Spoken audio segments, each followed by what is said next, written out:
จ้าขนามตั้งบนป่าแดดหน่อเนื้อนาบุญเจริญพรญาติโยมคุณ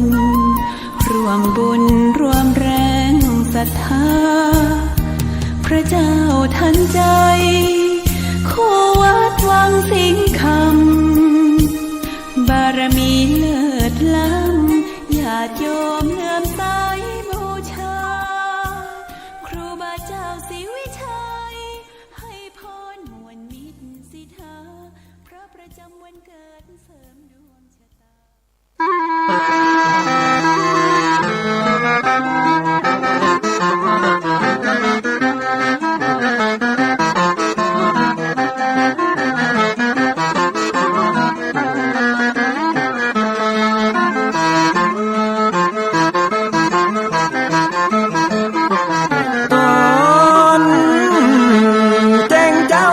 เสียงไก่ขันก่อนพี่ตะวันจะขึ้นขอบฟ้า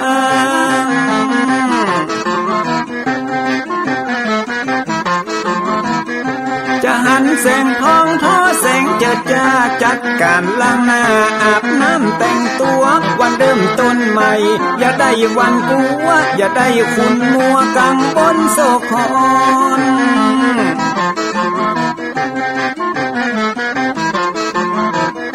อย่าเอาน้ำคุณมาขังคนอย่าเอาน้ำฮ้อน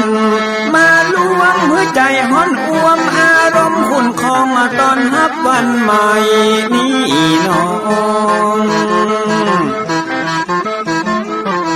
ของ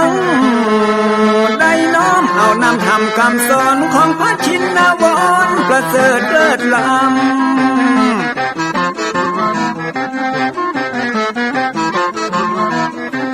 จุงจิตใจฮือออกจากอำบ่ฮือด่างดำโศกเศร้ามัวมองแสงแห่งธรรมะนั้นเป็นแสงทองส่องใจเรียวร้องตึงวันคำเจ้า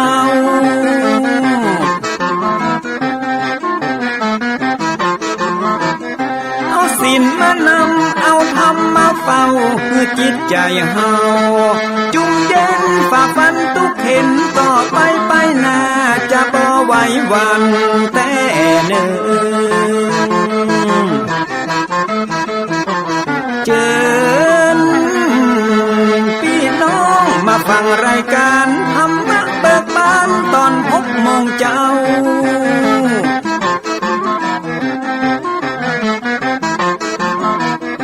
ฟังธรรมปื้นเมืองอันเป็นแบบเบาท่านพระครูวิสิทธิ์ศีลาภรณ์ตั้งใจเจ้าคณะตำบลป่าแดดนอนในเจ้าอาวาสวัดวังสิงห์คำตนนี้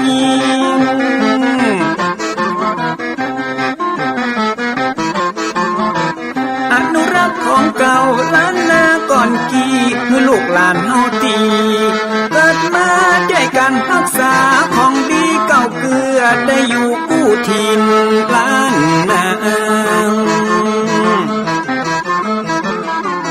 ฟังทำแล้วของแผ่วจิตใจเหมือนป่าอยู่ในนาทีนั้นนาม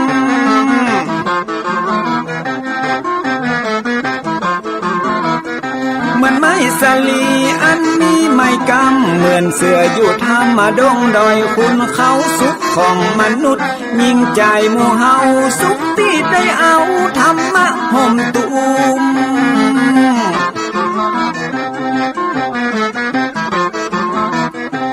ใจคนใดมีธรรมห่อหุ้มใจคนนั้นจุม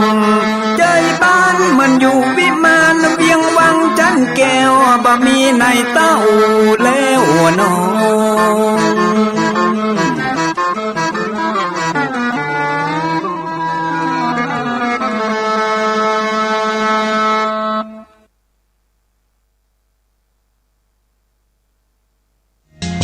ยกมือ10 นิ้ว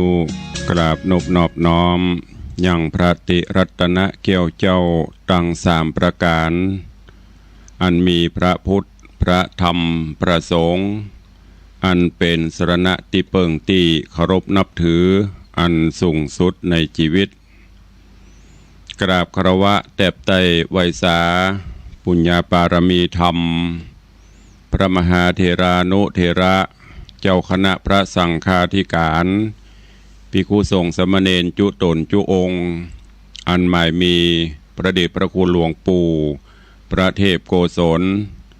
ติปรึกษาเจ้าคณะภาค7เจ้าอาวาสวัดศรีโสดาพระอารามหลวงตำบลสุเทพอำเภอเมืองจังหวัดเชียงใหม่พระเดชพระคุณหลวงป่อท่านเจ้าคุณพระเทพปริยัติเจ้าคณะจังหวัดเชียงใหม่เจ้าอาวาสวัดเจ็ดยอดพระอารามหลวงตำบลจ้างเผือกอำเภอเมืองจังหวัดเชียงใหม่เป็นต้นเป็นประธานตลอดจนครูบาสังฆเถระเจ้าภิกขุสงฆ์สามเณรจุตนจุองค์โดยความเคารพขอเจริญสุขเจริญปอนญาติโยมศรัทธาสาธุชนติ่นจองห้องวัดจุหนุ่มเท่าใจยิงขอน้อมต้อนรับทุกท่านเข้าสู่รายการมรดกธรรมกำเมืองต่างสถานีวิทยุพระพุทธศาสนาแห่งชาติและสังคมคลื่นเพื่อการศึกษาพระพุทธศาสนาและวัฒนธรรมส่งสัญญาณกระจายเสียงจากวัดฝ่ายหินตำบลสุเทพอำเภอเมืองเชียงใหม่จังหวัดเชียงใหม่ในระบบคลื่นความถี่ FM 104.50 เมกะเฮิรตซ์สถานีวิทยุพระพุทธศาสนาวัดหนองไก่ตำบลสันปะยางอำเภอแม่แตงจังหวัดเชียงใหม่ส่งสัญญาณกระจายเสียงในระบบคลื่นความถี่ FM 99.75 102.0 และ 89.25 เมกะเฮิรตซ์สถานีวิทยุ CM77 วิทยุอินเทอร์เน็ตล้านนาส่งสัญญาณกระจายเสียงในระบบคลื่นความถี่ FM 97.5 และสถานีวิทยุพระพุทธศาสนาจังหวัดเชียงรายส่งสัญญาณกระจายเสียงในระบบคลื่นความถี่ FM 99.50 เมกะเฮิรตซ์ตลอดจนวิทยุชุมชนเสียงตามสายหอกระจายข่าวตามวัดวาอารามตามหมู่บ้านต่างๆที่ครูบาสังฆะท่านเจ้าอาวาสตลอดจนต่างปอแก่ปอแคว้นได้เปิดออกลำโพงหอกระจายข่าวเสียงต่ำสายของวัดวาอารามของบ้านต่างๆเพื่อญาติโยมศรัทธาได้สดับรับฟังกันอยู่ในเวลานี้พร้อมกันนี้เจริญปอนญาติโยมที่ได้ติดตามต่างเฟซบุ๊กเฟซไลฟ์ต่างเว็บไซต์ต่างๆบอกว่าจะเป็นเฟซบุ๊กของวัดวังสิงห์คำเฟซบุ๊กของ104ธรรมะคลายเครียดเฟซบุ๊กวัดไฟหินเฟซบุ๊กของตันตุเจ้าบ้านนอกทิตะสิโปตลอดจนหลายๆเฟซบุ๊กที่เป็นญาติธรรมในรายการได้ฟังแล้วก็ได้กดแชร์กดไลค์ส่งต่อๆกันไป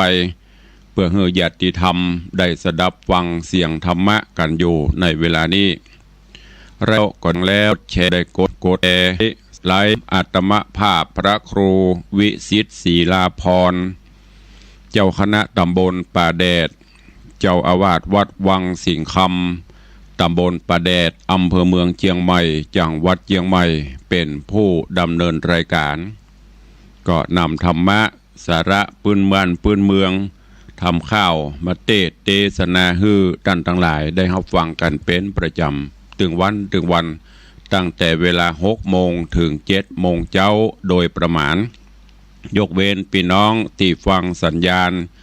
จากดอยม่อนจำปีวัดพระแก้วจังหวัดเชียงรายก็ฟังกันเมื่อค่ำยามคืนต้องกราบขอบพระคุณในเมตตาปรมีของท่านผู้อำนวยการทุกสถานีเจ้าหน้าที่ช่างเทคนิคผู้ควบคุมการกระจายเสียงทุกท่านทุกสถานีตัวเองและขอบคุณเจ้าของ Facebook ทุกท่านที่ได้กดแชร์กดไลค์กันปากันวันนี้เป็นวันพระเป็นวันศีลการเวลาวันเวลาล่วงเลยผ่านพ้นโดยความรวดเร็วว่องไวจากวินาทีเป็นนาทีเป็นชั่วโมงเป็นวันเป็นเดือน คลาดเคลื่อนไปโดยบะนิ่งบะอยู่ได้บะรอไผวันเวลาผ่านพ้นบะได้รอไผสักคนไม่ใช่ว่ารอคนนั้นรอคนนี้ไม่มีวันคำว่ารอไปของเปิ้นเรื่อยๆเพราะฉะนั้นเฮาท่านทั้งหลายจะต้องโดยตามการเวลาฮือตันตื่นเจ้ามาก็คิดพิจารณาตลอดจนตรวจตราตรวจสอบในรอบวันที่ผ่านมามีอันอย่างอันใดที่มันขาดตกบกพร่องก็เสริมเติมให้มันดีขึ้นอันไหนที่มันดีแล้วก็เสริมเพิ่มเติมดีขึ้นไปเรื่อย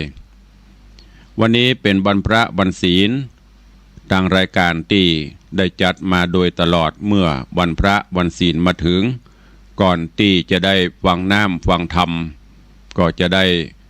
เชิญชวนสาธุชนญาติโยมทั้งหลายเข้าเฝ้าองค์พระผู้มีพระภาคเจ้าโดยการไหว้พระสมาทานศีลและฟังพระธรรมเทศนาเป็นลำดับไปโอกาสบัดนี้ใครที่ได้เตรียมขันหรือว่าพานดอกไม้ธูปเทียนไว้ก็จัดเตรียมเพื่อเรียบร้อยแล้วก็ดังที่ได้บอกมาโดยตลอดว่าวันพระวันศีลถ้าเป็นไปได้เชิญชวนพุทธศาสนิกชนทุกท่านได้นุ่งขาวห่มขาวอันเป็นสีของความบริสุทธิ์ผุดผ่องและพอให้เป็นระเบียบเรียบร้อยที่สำคัญก็เป็นการประกาศให้เจ้าโลกได้ฮู้ได้ทราบว่าเฮาเป็นพุทธศาสนิกชนทุกวันพระทุกวันศีลบอกว่าจะเป็นศีลน้อยศีลใหญ่ถ้าเป็นไปได้อีป่ออีแม่ญาติโยมศรัทธาลูกหลานตันเต้าเยาวชนคนดีใส่ชุดขาวนุ่งขาวห่มขาวก็จะได้เป็นระเบียบเรียบร้อยดูแล้วสวยสดงดงามก้อยๆฝึกกันไปเมินไปมันก็จะชินแล้วก็จะทำให้รู้ว่าเมื่อถึงวันพระวันศีลนี้ประเทศไทยเฮาหรือทั่วโลกที่นับถือพระพุทธศาสนาปากันนุ่งขาวห่มขาวแล้วลองรับตาจินตนาการว่าภาพนั้นมันจะประทับใจต่อใดอันนี้ตุลุงได้เชิญชวนและรณรงค์มาโดยตลอดเนอะวันพระวันศีลเตรียมขันข้าวตอกดอกไม้ถ้าไปวัดได้ก็ไปวัดไปวาไปใส่ขันข้าวตอกดอกไม้ส่งสาเข้าสาบาตรทำบุญตักบาตรประพฤติวัดปฏิบัติธรรมไปบ่ได้ก็อยู่บ้านอยู่จองนบไหวสาเอาเนอะโอกาสบัดนี้เชิญทุกท่านเข้าเฝ้าพระผู้มีพระภาคเจ้าพร้อมกันณโอกาสบัดนี้อิมินาสการเนะพุทธังอภิปูชยามะอิมินาสการเนะธัมมังอภิปูชยามะอิมินาสการเนะสังฆังอภิปูชยามะอะระหังสัมมาสัมพุทโธภควาพุทธังภควันตังอภิวาเทมิสวาคาโตภควตาธัมโมธัมมังนะมัสสามิสุปฏิปันโนภควโตสาวกสังโฆสังฆังนะมา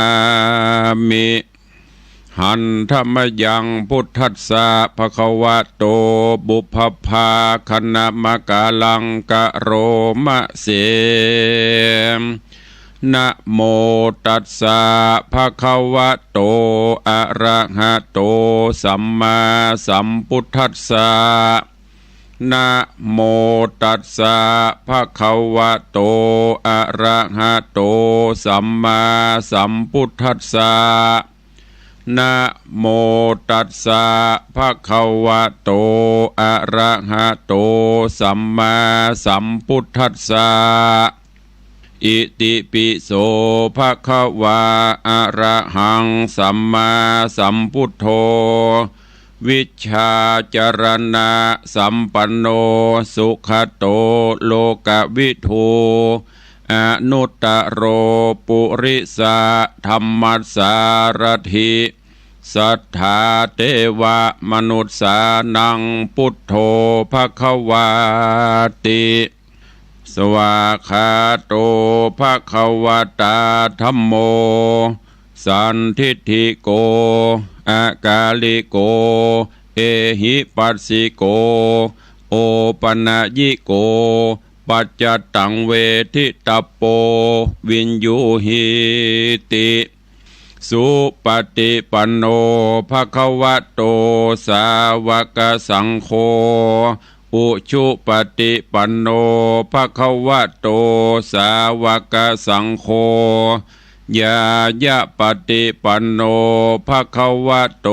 สาวกสังโฆสามีจิปฏิปันโนภควโตสาวกสังโฆ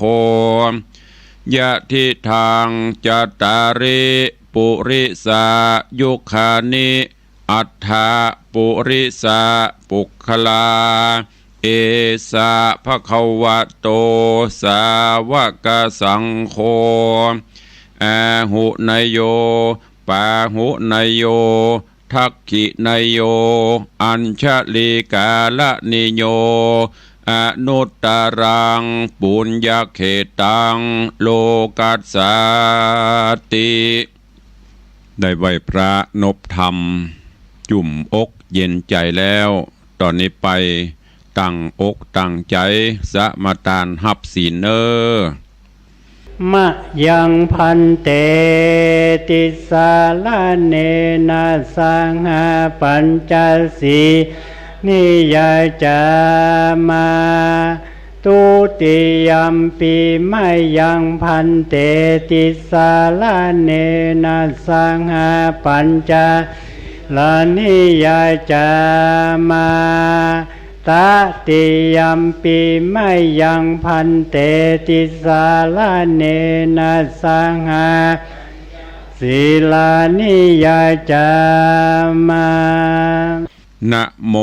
ตัสสะภะคะวะโตอะระหะโตสัมมาสัมพุทธัสสะนะโมตัสสะภะคะวะโตอะระหะโตสัมมาสัมพุทธัสสะนะโมตัสสะภะคะวะโตอะระหะโตสัมมาสัมพุทธัสสะนะโมตัสสะภะคะวะโตอะระหะโตสัมมาสัมพุทธัสสะนะโมตัสสะภะคะวะโตอะระหะโตสัมมาสัมพุทธัสสะนะโมตัสสะภะคะวะโตอะระหะโตสัมมาสัมพุทธัสสะพุทธังสรณังคัจฉามิพุทธังสรณังคัจฉามิธัมมังสรณังคัจฉามิธัมมังสรณังคัจฉามิสังฆังสรณังคัจฉามิสังฆังสรณังคัจฉามิตุติยัมปิพุทธังสรณังคัจฉามิตุติยัมปิพุทธังสรณังคัจฉามิตุติยัมปิธัมมังสรณังคัจฉามิตุติยัมปิธัมมังสรณังคัจฉามิตุติยัมปิสังฆังสรณังคัจฉามิตุติยัมปิสังฆังสรณังคัจฉามิตติยัมปิพุทธังสรณังคัจฉามิตติยัมปิพุทธังสรณังคัจฉามิตติยัมปิธัมมังสรณังคัจฉามิตติยัมปิธัมมังสรณังคัจฉามิตติยัมปิสังฆังสรณังคัจฉามิต ตติยัมปิสังฆังสารนังคัจฉามิปานาติปาตาเวรมณีสิกขาปตังสมาติญามิปานาติปาตาเวรมณีสิกขาปตังสมาธิยามิอตินนาตานาเวรมณีสิกขาปตังสมาติยามิอตินนาตานาเวรมณีสิกขาปตังสมาธิยามิกาเมสุมิจฉาจาราเวรมณีสิกขาปตังสมาติยามิกาเมสุมิจฉาจาราเวรมณีสิกขาปตังสมาธิยามิมุสาวาตาเวรมณีสิกขาปตังสมาติยามิมุสาวาตาเวรมณีสิกขาปตังสมาธิยามิสุราเมรยะมัชฌัปปมาทัฏฐานาเวรมณีสิกขาปตังสมาติยามิสุราเมรยะมัชฌัปปมาทัฏฐานาเวรมณีสิกขาปตังสมาธิยามิอิมานิปัญจสิกขาปตานิสีเลนะสุขติงยันติสีเลนะโภคสัมปตาสีเลนะนิพุติงยันติตัสสมาสีลังวิโสทะเยพมาจโลกาธิปติสหัมปติกัตนันสลีงันทิวลังอัญญาจทาสันติทาสัตตปาราชกชาติกาเทเสตุธรรมังอนุกัมปิมังปะชังได้ไหวพระได้สมาทานศีลเป็นที่เรียบร้อยลำดับต่อไปเชิญญาติโยมทั้งหลายได้ติดตามรับฟังธรรมเทศนาปื้นเมืองเหนือว่าจะเป็นจะได้ก็เชิญทุกท่านตั้งอกตั้งใจฟังณโอกาสบัดนี้นะโมตัสสะภะคะวะโตอะระหะโตสัมมาสัมพุทธัสสะสัทธะโบฟังลาโสตุจันนาสัพพุริสะตังหลายตั้งยิ่งใจมวลหมู่อันทายุดาฟังยังรัสธรรมเทศนาจันตะกุมารจาตะกะลำดับมาถึงผูกทวนที่5ขอเชิญมวลหมู่ศรัทธาเจ้าข้าจุงติดตามทอมท่าดาฟังต่อไปนานี้แหละนาเมื่อนั้นเจ้าห่อจัน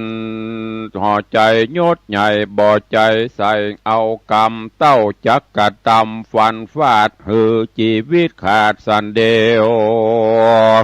เพื่อหือเหลวไปเกิดในจันฟ้าเลิศตาวะติงสาตามกำจะบอกเล่าแห่งพรำเท่ากาลี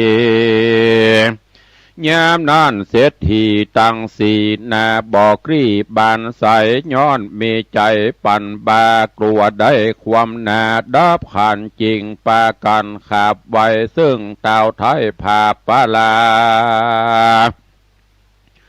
ว่าขอมหาราชเจ้าตนเป็นเก้าปุรีขอพานี้ภายโพดหือป้นโตดต่างตายผู้คานหายนิสัยมีเงินบาทไตคำแดงเกี้ยวและแสงลายหลากของก้ามากเหลือลายขอย่อทะวายเต้าไทยหมดเสียงควายจุประการขอพระผู้บาน เจ้าฟ้าอย่าเหือผู้ขาตั้งหลายได้วำวายหมู่พอมีชีวิตอยู่ยาวไปเตอะกันเสียทีตั้งสี่กล่าวเสียงที่สุดกามเจ้าหอคำเอกราชตัดเสียงขาดคุณนาบ่อปิญาไฟหอยบ่อตุยตามถอยกำคอเต้าจักฟันคอบ่อจ้าหือความนาเมื่อมอนพร้อมสายผู้ทอนลูกเต่าและนางนอนเนาราชญาเจ้าปาราชยศใหญ่กล่าวเสียงไข้สุดปลายก็วางวายโป้งขาดเหือพวกหาวหาดคนในอันมีใจมืดบอดบ่เกิดรอดอเวจีนำเอาเศรษฐีตั้งสี่ไปไว้ที่เดียวกันกับนอคุณทันหนุ่มเนาคือว่าเจ้าจันทกุมารก็มีวันนั้นแหละนะเมื่อทัดนั่นไปเต้าพญาเอกราชก็มีอาจญาโป้งขาดหือพวกหาวหาดใจไฟว่าสู่จุงไว้อย่าจ้าไปนำจ้างกล้างางอนตัวข่าวปอนเลิศแล้วชื่ออภัยญะแก้วไปสารจังจ้างเจียงคานพระเสดกือนาลาคิรีเลิศมงคลจะตั้งจ้างเตรียมต้นตัวงามอาจชื่ออุจุกราชหัตถีจังจ้างดีทวนทีหูแจ้งทีกำกวนชื่อวรณะไปสานตัวกล้า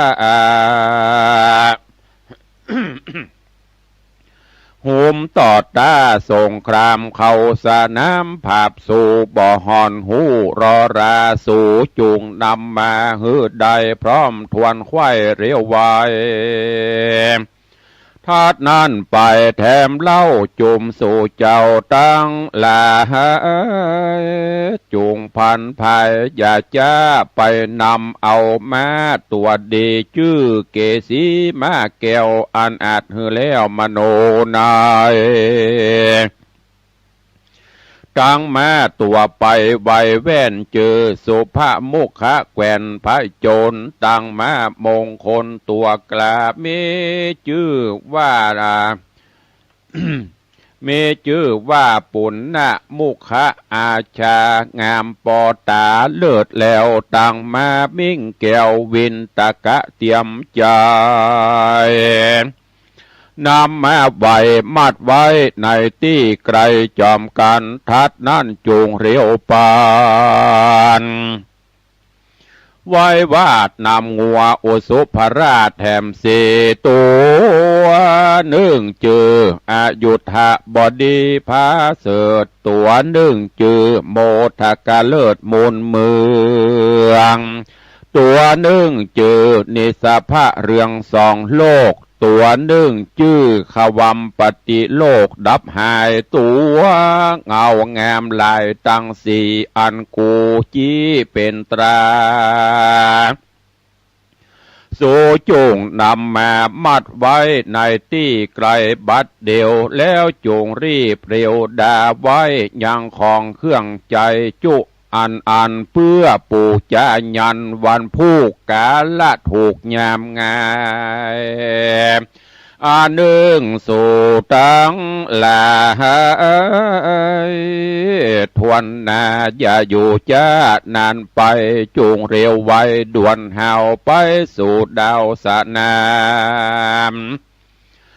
บอกใจรามอุปราชคือเจ้าหน่อยนาฏจันทกุมารนอผู้บานยศใหญ่ตั้งนางนาถไทยราชเทวีและเศรษฐีตั้งสี่หือแจ้งทีขี่ยา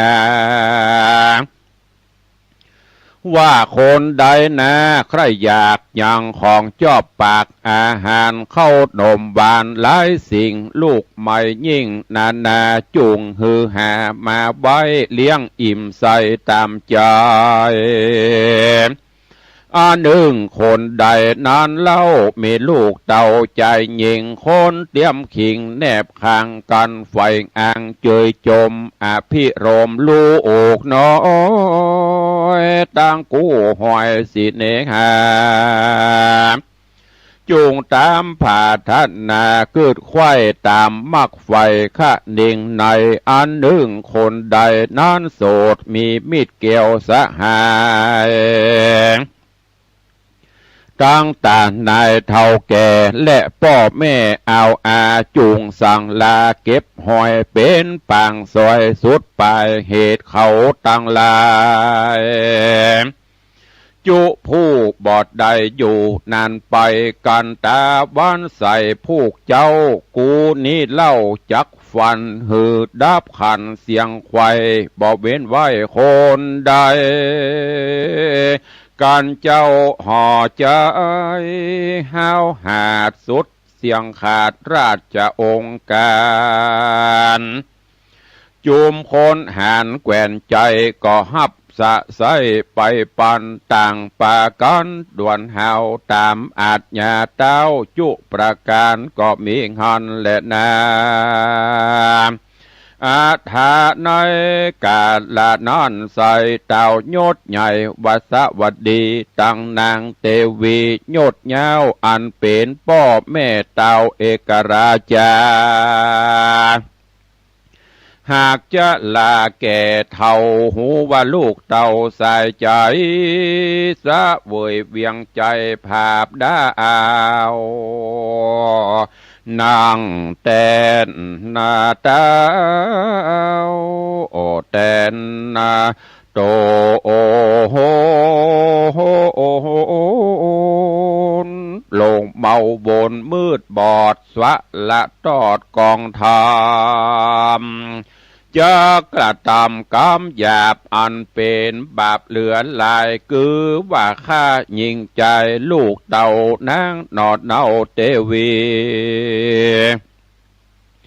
ตั้งเศรษฐีมาจ้างหือมวยมั่งจอมกันเพื่อปูจายันกุลใหญ่อันพรามบอดใบปโรหิตา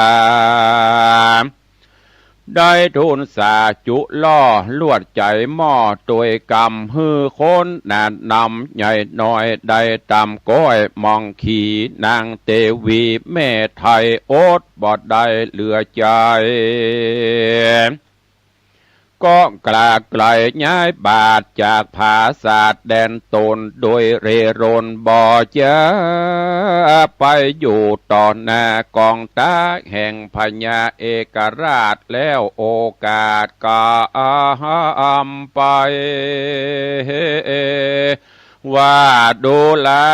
ใส่ใจเฮ้ยลูกเต้าแม่นี่เล่าอกนอฟ้าอังมาว่าลูกใดดาฟันฟาดยังโอรสราชยิ่งใจฮือวามใบกลาตกกร้อยฮือวามใบกลาดกร้อยตั้งสียอดซอยราชเทวีตั้งเศรษฐีมาจ้างย้อนไฟอ่างจักรตามอย่างพริกรรมอันใหญ่เพื่อหือใดบันโดนนำเอาตนไปเกิดในจันฟ้าเลิศตาวติงสากรรมคนจากล่าวแก่มีเตียงแต่สันใดเจ้าห่อใจยศใหญ่ฟังแม่ไทยจะทำก็กล่าวกำงามกล่าวจี้ฮือแจ้งทีตามเมตนางเทวีผู้เป็นแม่ฟังลูกกล่าวแก่ไข่ปันอกเป็นควันวู่ฮ้อนตุกทางคอนโทมนามีน้ำตาหลังย้อยจริงกล่าวถอยกำไปว่าดูราสายใจเฮ้ยลูกตาเอาลูกเป็นเจ้าภาปรา สันได้จะหลีกเว้นบ่ตวยตามเส้นป่าเวณีวัดกองดี10สิ่งตัสะธรรมยิ่งกุลลายบ่คงควายใจใส่ละตอดไว้กลางหนหลงเมาวนไตเตาเตียวต่างมืดเศร้ามัวดำกระตำกำฮึกหยาบอันเป็นบาปนำนาฮือพระจาไพร่ไตกะตามบาปนำนาฮือประจาไพร่น้อยตุกจ่องหอยเรโรนการฆ่าคนน้อยใหญ่ฆ่าสัตว์โลกไตนาว่าเป็นบุญนาผาเสดฮือได้ไปเกิดโขงสะวันไผ่ไข่ปันซ้อนสั่งฮือลูกหลังตัวกรรมตนองค์คำป้อไทยก็บ่ได้จะสอนเจ้าองค์อ่อนนาปางก่อนเจนป้ออุ้ยแม่มอนไอยากาก็บ่ได้จะบอกเล่าตั้งนักปราชญ์เจ้าอาจารย์ผู้ชนานฉลาดจบ10ประสาทเหลือลายก็บ่ได้หมายบอกไว้ตั้งแต่ไทยเดิมมาสันได้จะลูกเต่าเนี้ยพิษแบบเบาโบราณเมื่อนานเต้าผู้บานเอกราชาฟังถ้อยวาดราชมารดาก็ใครจะกล่าวแก่ว่าข้าแด่แม่เหนือหัวปันดังตัวแห่งข้าใครขึ้นฟ้าคงสะวันจริงใครปันบอกเล่าแก่ปโรหิตเท่ากันดาหารละพรามได้จะถามทวนที่ฮือเสียงตีสงสัยมันก็ไขตอบถอยว่ากันไฟหอยใจหมายใครพันภายไปเกิดในจันฟ้าเลิศเมืองโบนจูงข้าลูกโตโหนป้อ8 4ใจแขวดเป็นตราสีราชธิดาหน่อยนาฏและสีราชเทวี4เศรษฐีป้อกา4จ้างมางัวงามจักสมตามไฟอ่างบ่วิดว่างเดลีปินเตามีบอกไว้ตั้งแต่ไทยเดิมมาข้าจริงเฮดาโตกแต่งตามปิมแป้งโบราณอันปะโรหิตตาจารย์ผู้เฒ่าได้บอกเล่าไขปันกันเจ้าหอจันเอกราชสุดเสียงขาดกำจาราชมันดายอดซอยก็ดอบถอยกำไปว่าดูราสายใจเลูกแม่ดังลูกกล่าวแก่ไข่กำบ่แม่นกองทำแบบบ้าเอาบ่แม่นฮีดเก่ากองดีการราวีค่ำคาฮือคนความแน่บำไว้ข้าสัตว์ตั้งหลายนั้นเล่าบ่แม่นรากเก้ากองบุญอันจักหนุนนองดาวฮือไปสู่เต้าเมืองบนข้าสัตว์และคนนั้นใส่บอกว่าน้อยใหญ่ปานใด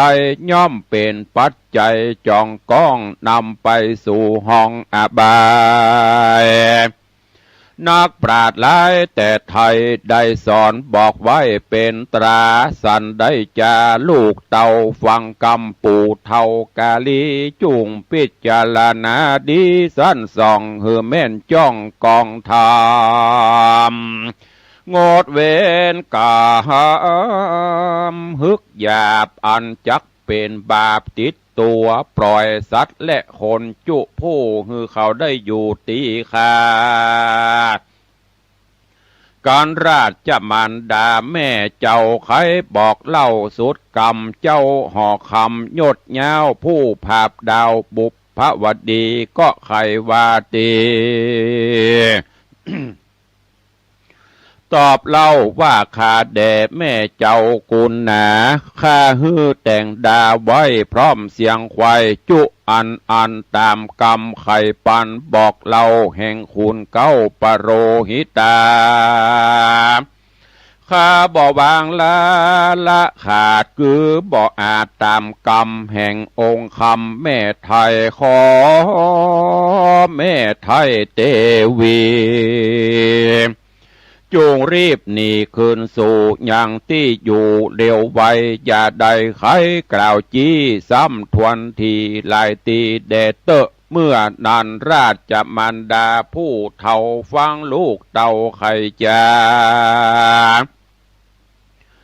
ตุกเครื่องกาดหลายแหล่บ่หูกล่าวแก่สันใดก็ก้อยกลาไกลย้ายบาทปอกสู่ภาษาหอตนก็มีคันแหละนามือนาพาญาบาสวัสดีผู้เท่าป้อเต้าเจ้าเอกราชาหูว่าพญาตนลูกเนี่ยบ่ถูกกองทำจักกระทำกรรมหยาบอันเป็นบาปนานำก็จากหอคำด่วนเฮาไปถามเต้าเอกราชาว่าโดราบูตาเฮยลูกป้อฮื้อสืบต่อแตนเมืองเพื่อฮื้อโยธาเรืองอำมาตย์ปัจจาราชยิงใจไพรไต่หลายใหญ่น้อยอยู่จื่นจ้อยบ้านใจเป็นสันได้ลูกเต่าบ่ตามฮีดเก่ากองทำป้อยจักกระทำกรรมหยาบอันเป็นบาปนำนาคนใดจ่าจี้บอกหือใดนอกกองดีเมื่อนั้นเจ้าปุรีเอกราชก็ทูลโอกาสทูลสาว่าข้าแด่พระปิตาเจืองเจ้าอันว่าปโรหิตเท่าอาจารย์ผู้จำนานวิเศษจบแจงเป้ตังสามคือการดาหาละพรามยศใหญ่ได้มาไวไข่ปานว่ากันใจวันไฟของใครจากห้องเมืองโคนไปเกิดอย่างบนจันฟ้าอย่าได้จ้ารอลาจูงเร่งดาแต่งสร้างยังบุญกว้างนานามคือพิกรรมวิเศษตามศาสตราเพศปินเต่าคือนำเอาลูกเต่านางนอดเนาเตวีและเศรษฐีป้อกาตังจ้างมางัวงามจัดนับตามทวนทีอย่างละสี่เป็นตราเอาดาบคมจาฟันฟาดหือคอขาดจอมกันจื้อว่าได้ปูจาญาณวิเศษเป็นเก้าเหตุนำมายังบุญนำนาลายแหล่นับบ่อแป้ดีหลีกันดับอินทรีกราพรากตายละจากเมืองโคนก็ยอมเอาโตนไปเกิดในห้องฟ้าเลิศบ่สังกาและนาลูกฮืดดาแต่งไว้ตามกำอ้างไฟจาไขแห่งคุณเตรียมใจผู้ท่าเอาอันเป็นเก้าอาจารย์ย้อนใจบานไฟของใครไปเกิดห้องโคงสะวันเจ้าหอจันตนป้อฟังกำตันต่อทุนสาแห่งพญาตนโลกอันบ่ถูกกองทำจริงไข่กำตันเล่าว่าดูราลูกเต่าใส่ใจเป็นสันได้ใจหม้อฟังกรรมมาล่อหลวงพรางพิษกองต่างแบบเบานักปราชญ์เจ้าเดิมอ่อนพ ไผ่บ่สอนสั่งไว้ว่าฆ่าคนใดบุญหลายฆ่าสัตว์ตายบุญมากฟังแล้วหากดูจางบ่แม่นต่างพาเสดเฮอบังเกิดสวดสดีเป็นตั้งหาดนี้ถอยไรเป็นตั้งไม่ห้อนไฟเรโรนเป็นตั้งนำตนไปเกิดในกำเนิดอบายเป็นตุกหลายไม่มาดบ่หูขาดหายสูญส่วนต่างบุญนั้นเล่านักปราชญ์เจ้าเดิมอ่อนได้จะสอนสั่งไว้ตั้งแต่ไทยโบราณเกิดตานางได้เหือตานเข้าแหละน้ำวัตถุพร่ำปัจจัยผืนครัวใบแผ่นผ้าแก่คนกำพระอาณาถาต่างคนจะลาแก่เท่าและสมณะเจ้าเจียงจีสีลังหักษาสินดีสะอาดอย่าหือขาดมัวดำมาปริจาคังตัดมัดเฉละทำกรรมตัวถอยสละปล่อยตานไปยังปัจจัยแผ่นผ้าตังจางมากหัวควายเข้าของลายน้อยใหญ่ตัดทันนีใบวางไปอาจจะวังบ่มีใจใบวันตังซื่อมันตามธรรมบ่ตัดกรรมบิดเบี่ยงบอกความเงียงลำเอียงมีใจเปียงตัวนาบอกว่าเป็นไพร่ฟ้ายิงใจบอกว่าเป็นสหายเปื้อนป้องบอกว่าเป็นพี่น้องบงใหญ่ ทำทัดไปนันเราขอลูกเต่าดาฟังมัดทวังมือกือมีใจอวงหอยฮักไพร่น้อยโยธามีขุนนาก็เกลือใจไฟเอือผ่านนีอาตับปังมีเปลี่ยนดีจะใจเพื่อละยางเพื่อละยังบาปหน่อยใหญ่นาอาโกทั้งบอกโกธาโคดกล้าบ่ด่าว่าพระภายยังยิ่งใจใหญ่น้อยหือตามก้อยมองขีอะหิงสาบ่ราวีคำราบคมขนาบเคคายังสัตว์นาหน่อยใหญ่ตั้งคนไพร่ไตยิงใจบ่หือเขาตั้งหลายห้อนไม่เต้าหือเขาใดอยู่สวัสดีขันติจะมีขันติตั้งมันอดเงื่อนกันตามไรคนยิงใจด่าว่าบ่ตอบตาไข่กามหนาวหนานำบ่พรแดดแผดห้อนปานไฟก็บ่หนีไกลละพรากบ่ละจากเสียกันมีเปียที่ปานมาตองในแห่งห้องตัวตนก็บ่เลโรนเจนกว่าบ่แสงปันบาครางอาวิโรทะนังบ่ตุมวางแบบบ่เอาบ่ยะผิดฮีดเก่ากองดีปาเวนีเก่าเกลือเอาใจไฟเอือตัวหอยบ่ฮือหายซอยลบล้างคนจักกล่าวอ้างเตียนควานว่าเจ้าห่อจันยศใหญ่บอดตัวไตตามกองเมืองดูมองมนเศร้าบ่เหมือนเจนเต้าเจ้าเดิมอ่อนดูระสายผู้ทอนลูกป้อจูงสั้นพอเหงาไกลจูงตัดใจหืดใดอย่ามักไฟกระตำยังพรีกรรมฮึกหยาบอันเป็นบาปนำนาจุงอดสาเตียวไตตามกุลทำใหญ่10 ประการมีหือตานเป็นกาอวิโรทนังเล่าเป็นมา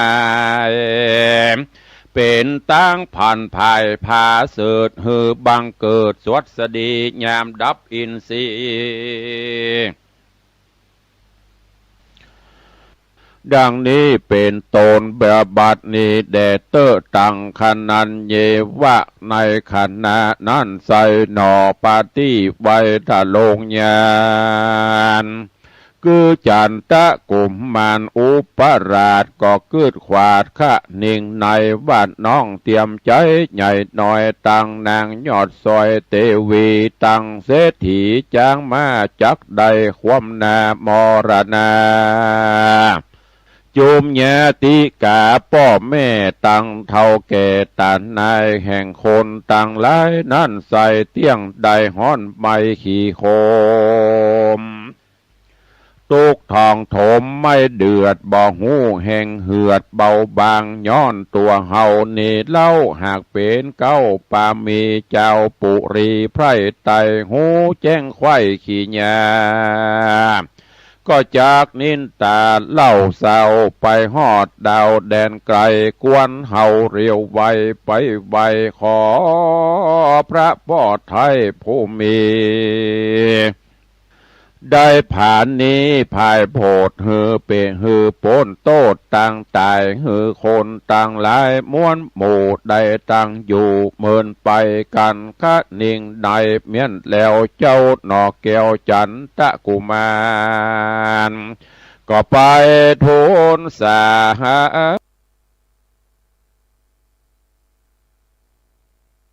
กับญาติโยมท่านสาธุชนทั้งหลายวันนี้ขอความสุขสวัสดีจงบังเกิดมีกับญาติโยมศรัทธาทุกท่าน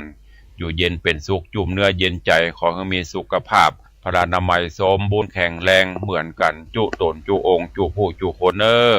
จัตตาโลธรรมาวัฏันติอายุวโนสุขังปะลัง